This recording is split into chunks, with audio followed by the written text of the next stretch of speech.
पे सब्सक्रिप्शन में and non profit making organisation में जैसे हमने डिस्कस किया था पहले कि कुछ टर्मिनोलॉजी डिफरेंस है। टर्मिनोलॉजी डिफरेंस क्या है कि दोबारा रिपीट कर रहा हूँ। बैंक अकाउंट को यहाँ पे वो रिसीट एंड पेमेंट अकाउंट कहता है, कैपिटल अकाउंट को वो एक्यूमुलेटेड फंड बोलता है, revenue in the form of subscription है, और इसमें इनकम एंड एक्सपेंडिचर अकाउंट बनता है रादर दैन इनकम स्टेटमेंट या ट्रेडिंग अकाउंट।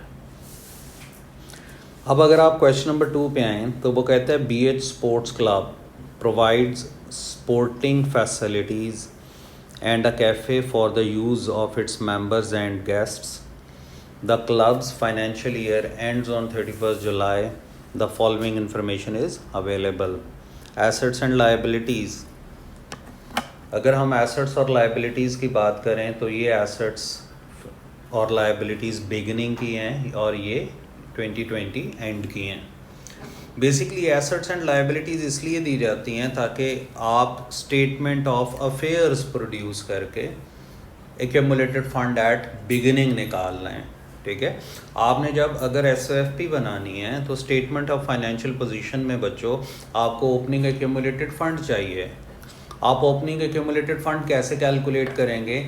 आप ये beginning of year assets minus liabilities करेंगे प्लस बैंक आप यहाँ से उठा लेंगे रिसीट एंड पेमेंट अकाउंट से, तो people will have beginning of year accumulated fund in for statement of financial position. ठीक है, ऑनवर्ड्स देखें आप, बैंक अकाउंट कह रहा है वो कैफ़े इन्वेंट्री है, sports hall at net book value है, इंश्योरेंस प्रीपेड दी हुई है उसने, sports equipment at book value, subscription in arrears, subscription received in advance and wages accrued. ये जो सब्सक्रिप्शन अकाउंट है, subscription account is exactly like आपका सेल्स लेजर कंट्रोल अकाउंट। जो सब्सक्रिप्शन इन एरियर है वो रिसीवेबल है, डेबिट बैलेंस होगा। जो सब्सक्रिप्शन इन एडवांस है वो आपकी एडवांस इनकम है, वो क्रेडिट बैलेंस होगा। 100% आपने सेल्स लेजर कंट्रोल अकाउंट का रेप्लिका है ये। हाँ, टर्मिनोलॉजी डिफरेंस है। फिर रिसीट एंड पेमेंट अकाउंट पे आ जाओ, उसने बैलेंस ब्रॉट डाउन दिया है, सब्सक्रिप्शन रिसीव दी है। अगर आप सेल्स लेजर कंट्रोल अकाउंट बना रहे हो तो यहाँ पे लिखा होता है receipts from trade receivables. Cafe takings हैं, these are cafe sales. Right side पे अगर जाएं परचेजेस फॉर कैफ़े हैं, वेजेस हैं कैफ़े की, वेजेस स्पोर्ट्स स्टाफ है, इंश्योरेंस है, स्पोर्ट्स इक्विपमेंट है एंड स्पोर्ट्स हॉल एक्सपेंसेस हैं, और देन उसने balance carry down brought down दिया। फिर वो कह रहा है कि sports equipment is depreciated at 10% per annum using reducing balance method. Reducing balance method का मतलब ये है कि 10% on net book value. Onwards अगर चलें तो वो पहले पार्ट में आपसे कह रहा है, ए पार्ट में, कि सब्सक्रिप्शन अकाउंट आप बना दें। Subscription account for the year ended 31st July 2020 का he is looking for subscription account. Balance the account and bring down the balances on 1st August 2020 पे वो कहता है इसको प्रोसीड करना है आपने। तो सब्सक्रिप्शन अकाउंट जब हम प्रोड्यूस करेंगे बच्चों, तो सबसे पहले हमने सब्सक्रिप्शन अकाउंट प्रोड्यूस करना है 31st July 2020 का, और सबसे पहले हम बिगनिंग ऑफ ईयर पे जाएंगे। बिगनिंग ऑफ ईयर के अगर कोई बैलेंसेस हमारे पास आ रहे हैं तो अगर आप लोग यहाँ पे देखें तो बिगनिंग ऑफ ईयर में सब्सक्रिप्शन इन अरियर्स आपके पास ये आ रहा है 360 एंड 720। जो अरियर है वो रिसीवेबल है। इसके बारे में सम टाइम वो बोलता है subscription in arrears, some time वो बोलता है सब्सक्रिप्शन एक्रूड, सम टाइम वो बोलता है सब्सक्रिप्शन आउटस्टैंडिंग। ठीक है, तो सबका मीनिंग एक ही है कि this is receivable 360 and 720। So balance brought down 360 and balance carry down 720। Area का मतलब वो होता है जी, स्टार्ट ऑफ द ईयर में लायबिलिटी। नो, ये रिसीवेबल है। अरियर का मतलब ये है कि दिस इज रिसीवेबल, इनकम है ये, एक्रूड एक्सपेंस नहीं है, this is accrued income. Services हमने प्रोवाइड कर दी हैं बट अभी पैसा नहीं आया. This is current asset. Subscription in arrears, current assets, just like your receivables. इसके बाद जी ऑनवर्ड्स अगर आप चलें तो प्रीपेड उसने दिया हुआ है. Subscription in advance. Subscription in advance is part of current liability. ये करंट लायबिलिटी है और ये करंट एसेट है बिकॉज अरियर रिसीवेबल है. फर्स्ट अगस्त इसका भी करंट एसेट करंट लायबिलिटी होगा. 2021 1 अगस्त. ये 19 वो फर्स्ट अगस्त था. हाँ बिल्कुल ये आपका एसेट है. This is brought down. Subscription in advance carry down 120. We will take no balance at year beginning, so you take carry down here. और ये जो carry down brought down है ये certainly next year में again this will be the liability and 720 will be current asset for the following year. Following year means for the next year.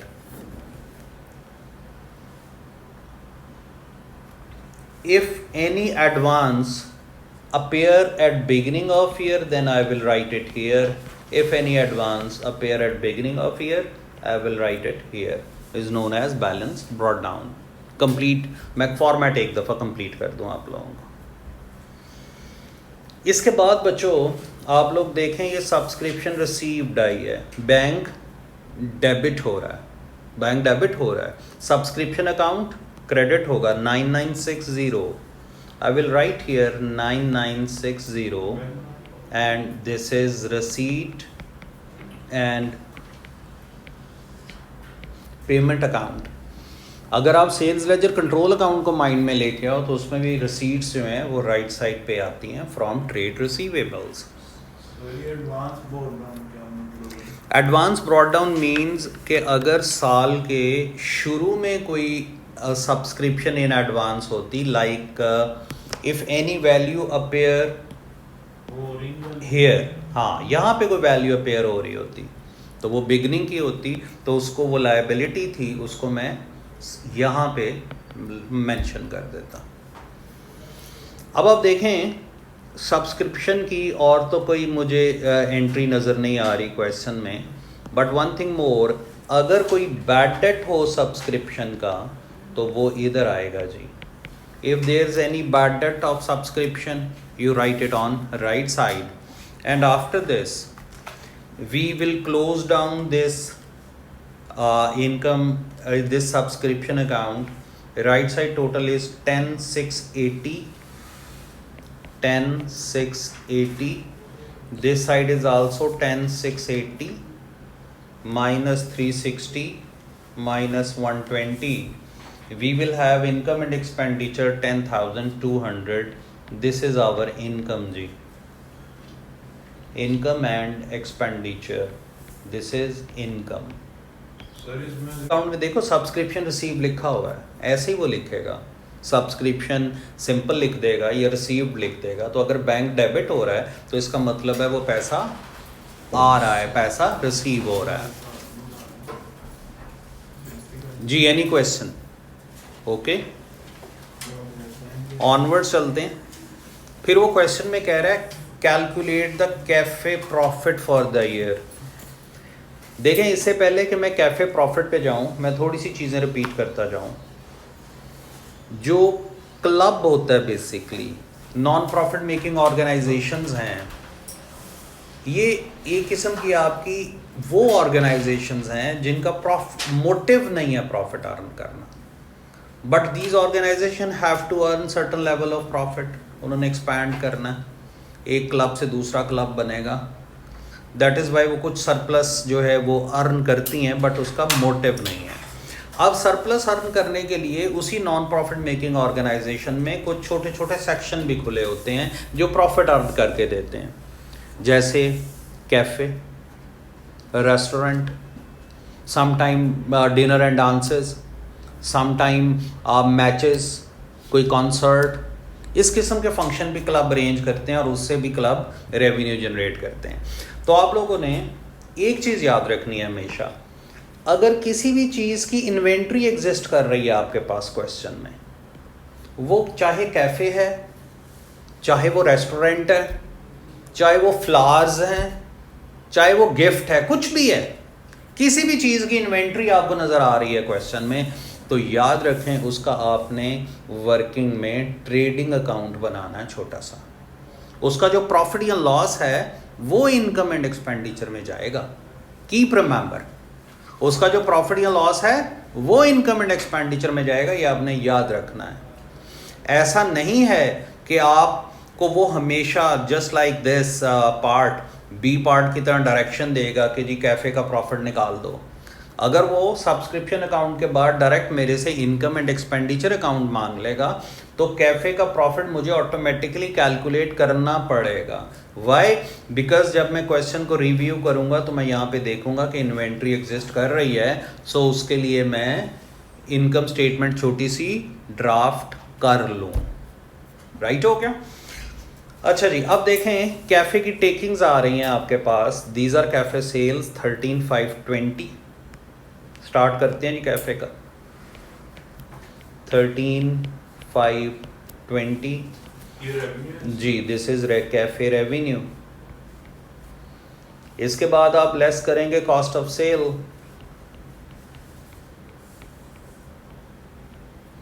Cost of sale में जी सबसे पहले will go for opening inventory.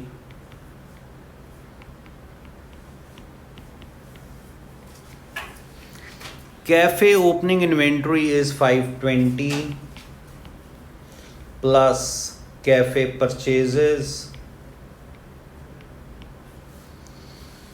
अब देखें उसने cafe की purchases आपको दी हुई हैं, वो कह रहा है कि परचेजेस ऑफ कैफे सप्लाईज 8190। ये सर ऊपर आ सकते, ऊपर किधर बताता हूँ। 8190 इसका टोटल कर लेंगे आप। This is 8710। इसमें से लेस कर देनी है जी आपने क्लोजिंग इन्वेंट्री कैफे की।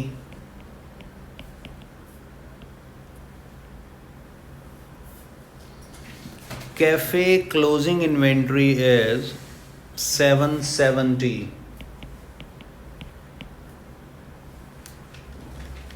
and cost of sale is 7940.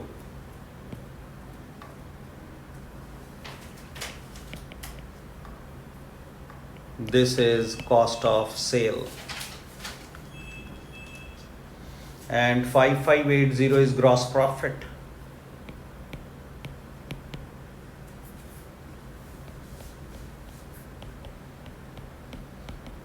ये बेसिकली आपका यहाँ तक ट्रेडिंग अकाउंट है। अब यहाँ पे भी मैं थोड़ा सा एक कॉन्सेप्ट क्लियर करता चलो। इसमें तो उसने दिया हुआ डायरेक्ट आपको बैंक की डेबिट साइड पे रेवेन्यू कैफे टिकिंग्स। अगर सपोज कर लें यहाँ पे क्वेश्चन की बिगिनिंग में इन्हीं बैलेंसेस में जो उसने लिखे हुए हैं, अगर वो कहता कि कैफे ट्रेड रिसीवेबल्स, इन्हीं बैलेंसेस में अगर बिगिनिंग में भी ट्रेड रिसीवेबल आ जाते हैं, एंड पे भी ट्रेड रिसीवेबल आ जाएं, तो आपने कैफ़े की सेल्स निकालनी है इनकम्प्लीट रिकॉर्ड्स में, जैसे आप सेल्स निकालते हैं। या तो आप छोटा सा सेल्स लेजर कंट्रोल अकाउंट बना लें, या आप एक्रूड का फार्मूला लगा दें। फार्मूला क्या था? Year end trade receivable plus receipts from trade receivables minus year beginning trade receivables is equal to sales. या आप सेल्स लेजर कंट्रोल अकाउंट बना लें। द सेम केस अगर मैं परचेजेस की बात करूं, तो परचेजेस के केस में भी अगर आपको बैलेंसेस में beginning of year trade payable और ईयर एंड के ट्रेड पेएबल मिल जाएं कैफ़े के, तो याद रखना है आप लोगों ने फिर कि ये परचेजेस भी जो आपकी निकलेंगी ये ट्रेड पेएबल कंट्रोल अकाउंट से निकलेंगी। ट्रेड पेएबल कंट्रोल अकाउंट का या तो आप पूरा फॉर्मेट ले लें, फॉर्मेट बना लें, या फिर आप वही एक्रूड वाला फार्मूला लगा दें year end trade payable plus payments to trade payable minus year beginning trade payable. हाँ, आपको इसमें एक चीज़ माइंड में रखनी है इन एनी केस, और वो चीज़ आपने ये माइंड में रखनी है कि अगर डिस्काउंट अलाउड आ रहा हुआ, डिस्काउंट रिसीव्ड आ रहा हुआ, बैड डेट आ रहा हुआ, तो फिर आपको कंट्रोल अकाउंट बनाना है। आपको ख्याल रखना है कि अगर तो तीन चीज़ें हैं सिर्फ इनकम रिकॉर्ड्स में, जैसे हम करते हैं बिगनिंग रिसीवेबल, एंड रिसीवेबल और रसीट्स, तो फिर तो आप बड़े आराम से फार्मूला लगा दें। बट अगर आपको क्वेश्चन में बैड डेट नज़र आ रहे हैं, क्वेश्चन में आपको डिस्काउंट अलाउड नज़र आ रहा है, या कंट्रोल अकाउंट की कोई और एंट्री नज़र आ रही है, तो छोटा सा कंट्रोल अकाउंट बना लिया करें। अच्छा जी, ग्रॉस प्रॉफिट के बाद फर्दर देखते हैं जी कि कोई क्लब का कोई एक्सपेंस है, वेजेस आ रही हैं जी आपके कैफ़े की। जी, वेजेस आ रही हैं आपके पास, कैफ़े की वेजेस आ रही हैं, और इसके अलावा और कोई एक्सपेंस कैफ़े का नज़र नहीं आ रहा। अब आप देखें कैफ़े की जो वेजेस हैं, इसका एक्रूड प्रीपेड आ रहा है। देखें वो फार्मूला यूज़ हो गया, वेजेस का ये एक्रूड प्रीपेड है। इनकम स्टेटमेंट आप कैसे निकालेंगे? आप ईयर एंड रिसीवेबल ऐड कर दें, ईयर बिगनिंग रिसीवेबल माइनस कर दें, आपके पास इनकम स्टेटमेंट आ जाएगी। यही मैंने आपको ट्रेड रिसीवेबल कंट्रोल अकाउंट का एक सिंपल फार्मूला बोला है, ट्रेड पेबल का बोला है। जब आपके पास receivable control account and payable control account की और एंट्रीज ना हो, देन आप ये अप्लाई कर सकते हैं। This is 2770। So cafe wages are less expenses 2770, और ये आपका आ जाएगा profit for the year.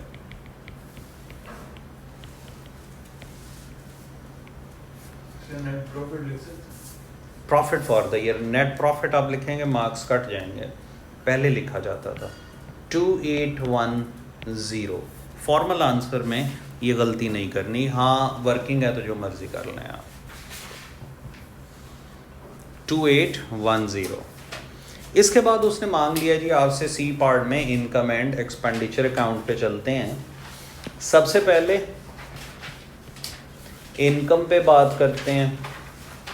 Income में जी सब्सक्रिप्शन है,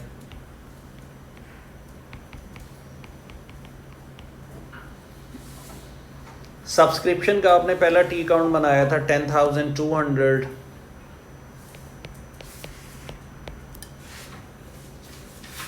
प्रॉफिट फ्रॉम कैफे है,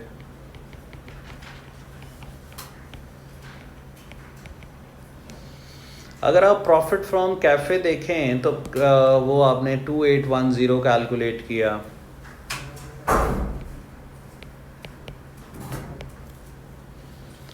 this is profit from cafe.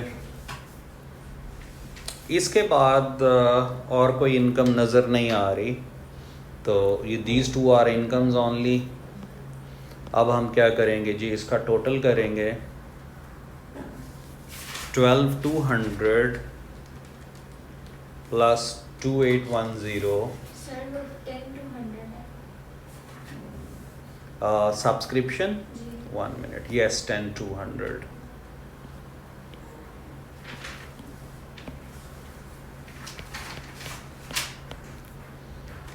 10,200, this is 13,010। इसके बाद लेस एक्सपेंसेस करने हैं बच्चों, लेस एक्सपेंडिचर। सर ये इंश्योरेंस प्रीपेड क्यों है? एक्सपेंस है बेटा। प्रीपेड का मतलब ये नहीं कि एसेट है। हाँ एसेट है, बट अगले साल का ये एक्सपेंस है ना, तो हम इस साल की पेमेंट से माइनस कर देंगे। एक्सपेंडिचर ऑर्डर में चलते हैं जी, बैंक अकाउंट से। सबसे पहला एक्सपेंस हमारा आ रहा है वेजेस स्पोर्ट्स स्टाफ 5220। वेजेस का देख लें कोई एक्रूड वगैरह आ रहा है जी स्पोर्ट्स स्टाफ का? नहीं है, you right it 5220 wages sports staff.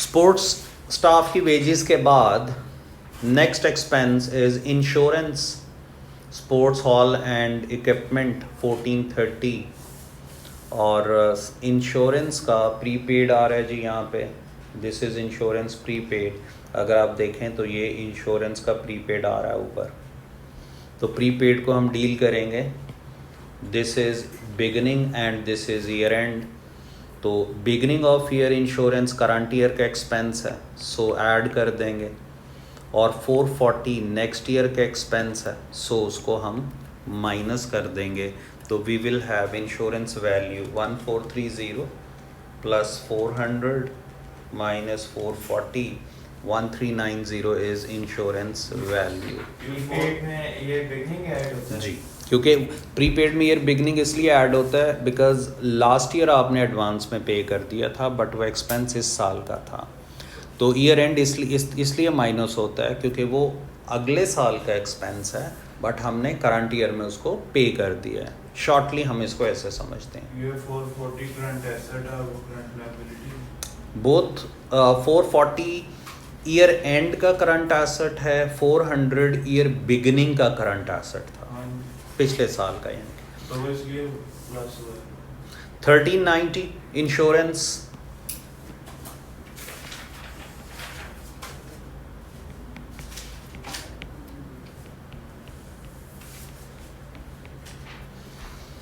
Insurance के बाद जी the next expense sports equipment is your non current asset और स्पोर्ट्स इक्विपमेंट को आपने डेप्रीशिएट करना है 10% से सो 2100 का हम 10% ले लेंगे 3510 3900 also sports equipment is there at beginning of year so what you will do 3900 plus 2100 into 10% so depreciation equipment working आप करेंगे जी 3900 प्लस परचेज किया 2100 इंटू 10% दिस इज 600 ये आपका आ गई स्पोर्ट्स इक्विपमेंट की डेप्रीसिएशन ऑनवर्ड चलते हैं स्पोर्ट्स हॉल एक्सपेंसेस 3360 हाँ हम इसका कोई एक रूट प्रीपेड देख लेते हैं अगर स्पोर्ट्स हॉल एक्सपेंसेस का कोई एग्जिस्ट कर रहा है तो नहीं है जी so sport hall expenses 3360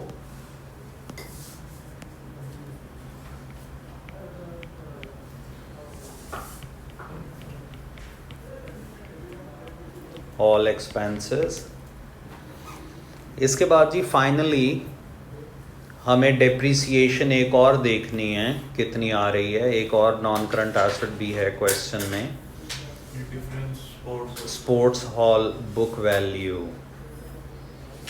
during the beginning में बुक वैल्यू 17,000 थी और ईयर एंड पे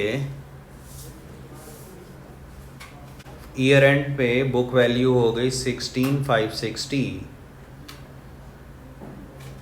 और जो डिफरेंस होगा वो आपका डेप्रीसिएशन होगा जी the difference between these two book values 17,000 minus 16,560 440 will be depreciation for the year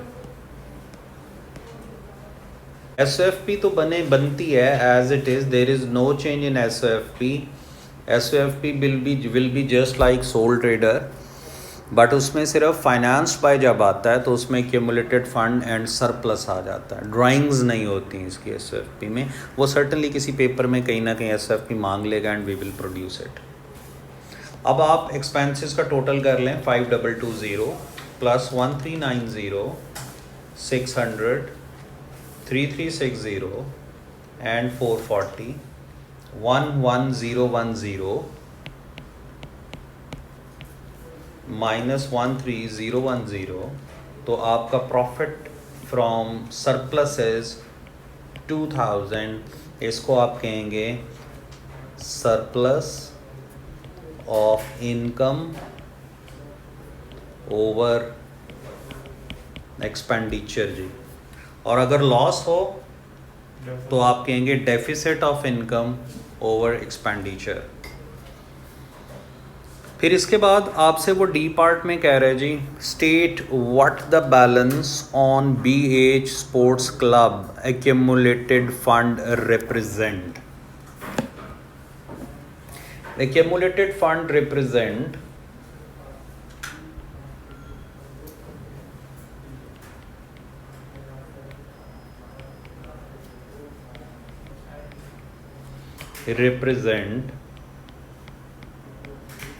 club total capital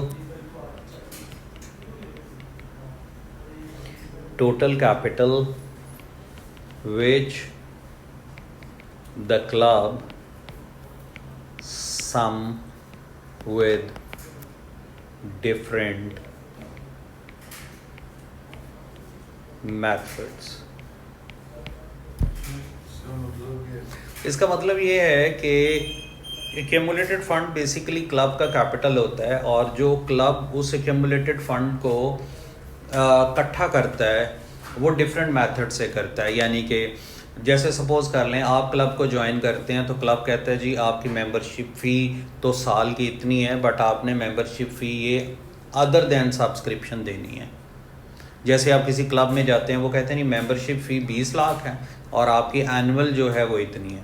जो उसकी एनुअल है वो सब्सक्रिप्शन है, जो मेंबरशिप फ़ी 20 लाख ले रहा है ना क्लब, वो अपने एक्यूमुलेटेड फंड में ऐड कर देगा, वो उसका एक्यूमुलेटेड फंड हो जाता है। क्लब को क्योंकि कोई एक सिंगल, जो नॉन प्रॉफिट मेकिंग ऑर्गेनाइजेशंस के क्लब्स हैं उनको कोई सिंगल पर्सन नहीं ओन कर रहा होता, उनको कम्युनिटी ओन कर रही होती है। सो उसी एरिया की या जो भी मेंबर उसको ज्वाइन करता है वो उसके लिए एक रजिस्ट्रेशन या मेंबरशिप फ़ी पे करता है। वो जो फ़ी है वो जाके क्लब नॉर्मली एक्यूमुलेटेड फंड में ऐड कर देते हैं। इसलिए मैंने लिखा है विद डिफरेंट मेथड्स। डोनेशंस भी होती हैं, ठीक है, और भी पर्पस हो सकते हैं, और भी कोई मेथडोलॉजी हो सकती है। हाँ जी, गॉट इट। फिर लास्ट पे आ जाए, वो कहता है state the effect that the surplus और deficit of BH Sports Club income and expenditure account for the year ended 31st July 2020 will have on the accumulated fund। जी बताएं जी। certainly ये चीज़ accumulated fund पे effect तो करेगी। this will affect the accumulated fund। so surplus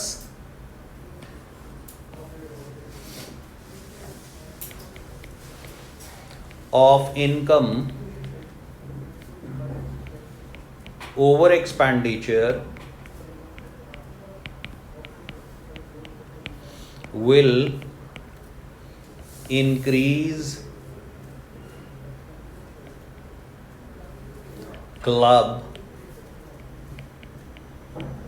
accumulated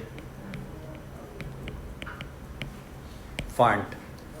और जो deficit of income over expenditure है वो definitely accumulated fund को उतने से रिड्यूस कर देगा, उतने से कम कर देगा। ठीक हो गया जी।